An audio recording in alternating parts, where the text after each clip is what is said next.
पुनरित नगरी में दान बसा को सुमार के सती हरिनिया को बुलावे सती आते ये कावेरी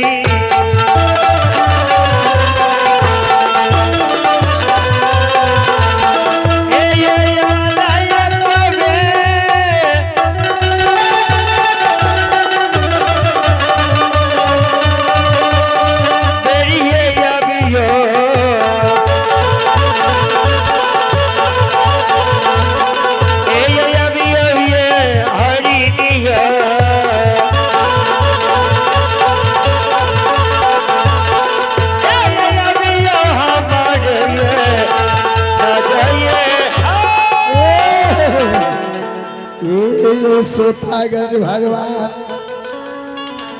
हमारे काम छिए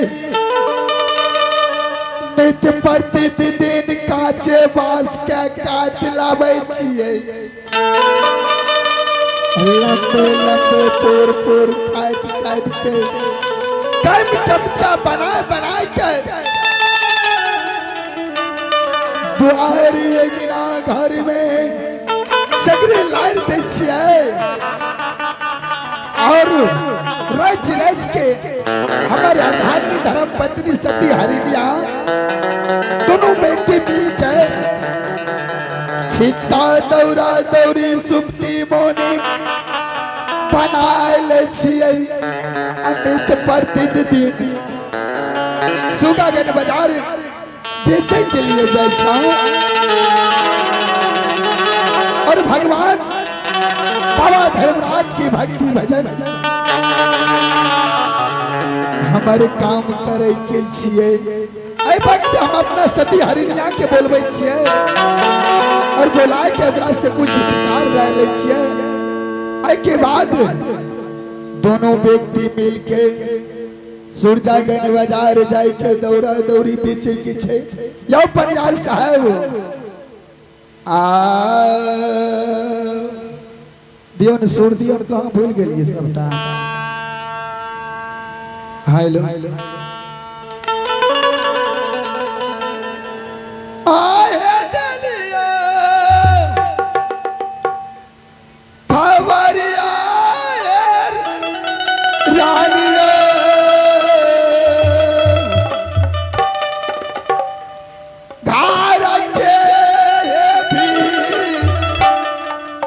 दरिया में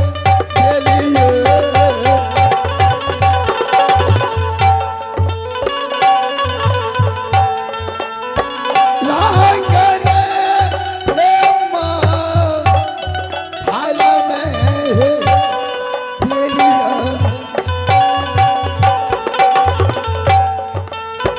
आब साथी है हम रोहना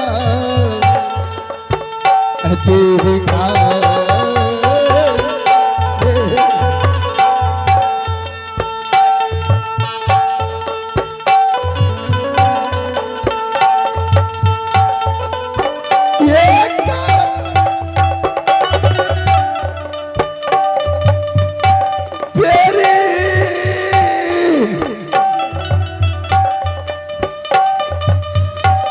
या बाहर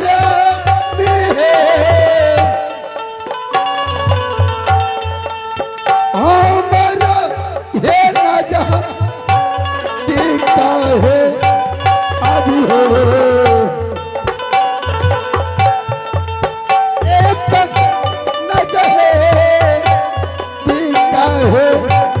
अभी हो बरान है तारा है मोला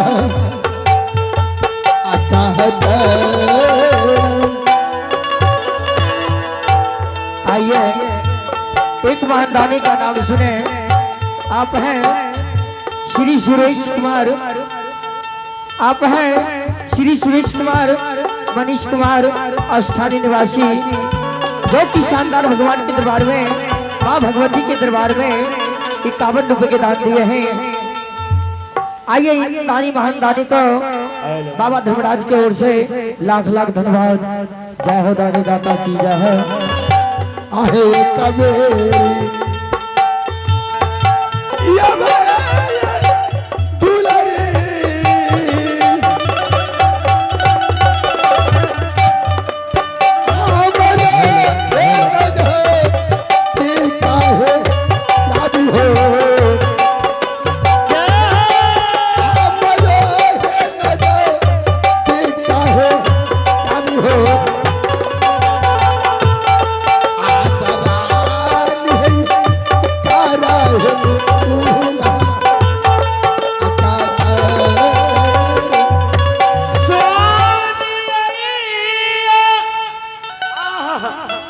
बाजार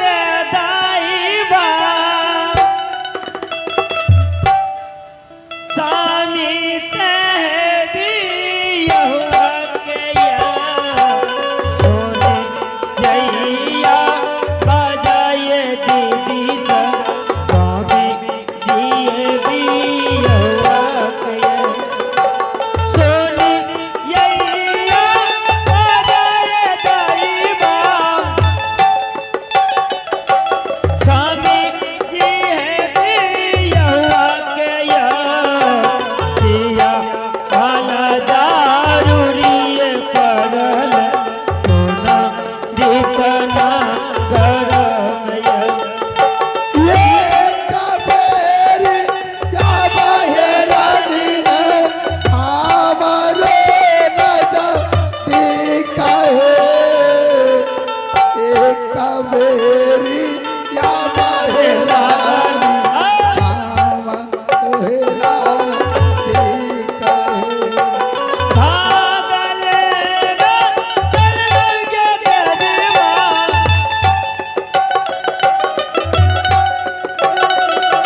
गिरा गे भावन सन गे घर से बाहर गे भेलिए गिरा गे आया सुनै छियै बोलू बोलू बोलू बोलू अलिए हे ई जब ढेरा चिकरे लगै छियै त आधा रात छै त हम की कहबै दिन भए गेलै कितना बजे छै देखियो न 2 बजे छै 2 बजे छै त चिकर बने त जागहो कने बाजा वाला घड़ी के देखे छै घड़ी के देखते नहीं थे 2 नहीं बजले हो ई 2 बजे रात के जे चिकरे छै ए न सुना हां बोलियो ए हरिनिया तोरा इतना देर से हम हे स्वामीनाथ पति देविया बोलू बोलू हे ये पुनरित नगरी में भी हुआ हाँ जाने छियै छोट नदान बेटा छै से तो छै बच्चा छै बहुत कनू जाय छियै हाँ। इन्ने हट करैयो ने अच्छा हटले छै मुँह तोड़लकै कहलहुँ हाँ छोट नदान बच्चा छै हाँ ओकरा छोड़ के कनू जाय लगे छै कहने लगे छै बुझलियै काने लागे छै हाँ हाँ हे ये हाल स्वामी हे ये रंजित के बुझा समझा के हाँ हाँ तब नहीं लिए तै लेट भेले अच्छा तो छोड़ा के बुझा देबै हाँ कहाँ गेलै ए, सुनियो कथी ले बोललिए स्वामी कहियो की बात छियै यही न भेले तखन से ई बात पूछे के रहते 4 गो एक लखा दियो अच्छा कथी ले बोललिए हाँ हाँ बोलियो न हे सती हरनिया स्वामी ये अपन बेटा रणजी हुआ ये आहे पुल्ली डंडा खेलै में हाँ हाँ गांव के बच्चा साथ खेलै में हाँ समय व्यतीत कर देते तो एने बच्चा सुनियो न हाँ बोलू उ तो बच्चा छै तो बुझलिए बच्चा के लाट में खेले छै सब विचित्र करे छै तो ना जाने छो एने सुनियो न कहियो कि नहीं आई अपने जे छियै नादान छियै हम तो होशियार छी तो आज समझाबै छी होशियार ने छियै तो हम की अपने जब भरि दिना कहिए दुआर वह दुआर ताश खेलने घुरे छियै ए दुआर वह दुआर बैठ के गाजा पीने घुरे छियै ए गांजा कहाँ पिए छी बंद आँय? गांजा कहिया देखलो पिए मुँह नहीं देखे छियै बानर सनक भेल जाइए आप चौथापन उम्र छै तो सब दिन में एके रंग ए उम्र रहतै। लगना लगना। सब दिन अब तोरा गाजा पीला के भूत करने रहे छी और अपना अंगवा छै बैठ के लगरा पर होइत रहे छी ए, अरे लगना हमार बाप ने पैसा दिल के तोहर बाप दल को ए ये स्वामी ये पति दे हाँ बोलू बोलू हे ये कहियो ने कोनो काम काज सोचलिए ये आ एगो काम काज ये कोन चलू काम चलू काज? बांस काटल छै हाँ तो सिकाले एने सुनियो ने ओकरा जे छै कैम कैम चाचीर के लार दियो अच्छा आ तब तक जते हम सुगर छै हाँ हाँ ए ये सब के खोहारी लगा दे छिए हाँ ठीके कहली हेलो आ कोलका जे डाला सुप्ती मौनी बुनल धरल छै हाँ हे ये सब के उठा के सुरजागन बाजार चल जेबे सबे ला लेबै हाँ हाँ आ सुनियो ने कहू आ छौरा के बोला के हाँ गिरही भवन के रखवारी दे देबे हे ई न भेले गो बुद्धि के काम त स्वामी जी ये जाला दिए या दिए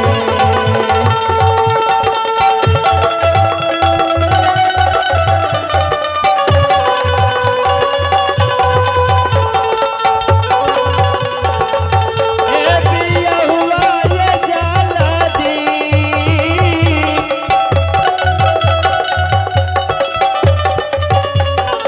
या भैया बोलाविया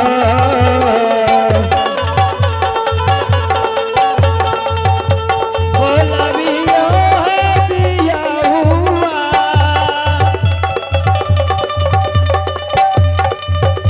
बोलाविया बेटा के ए या आइए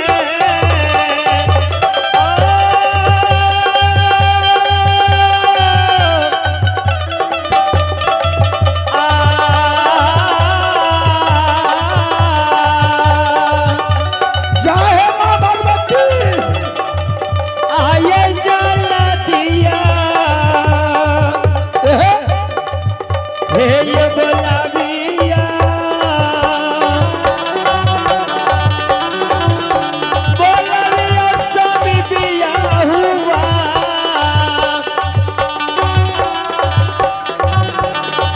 हे ये बेटा के गिरही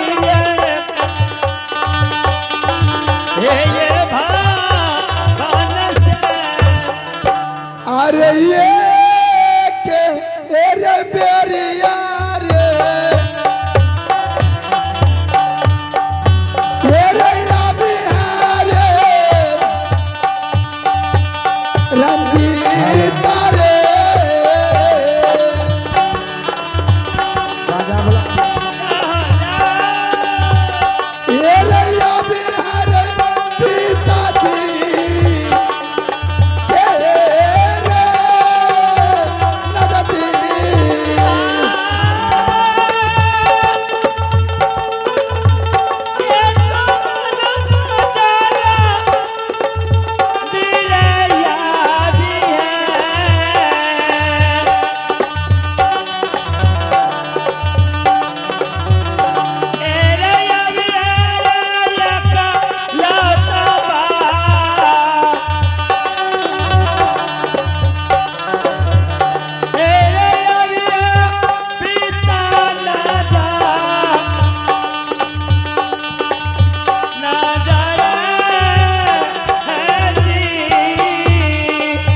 रे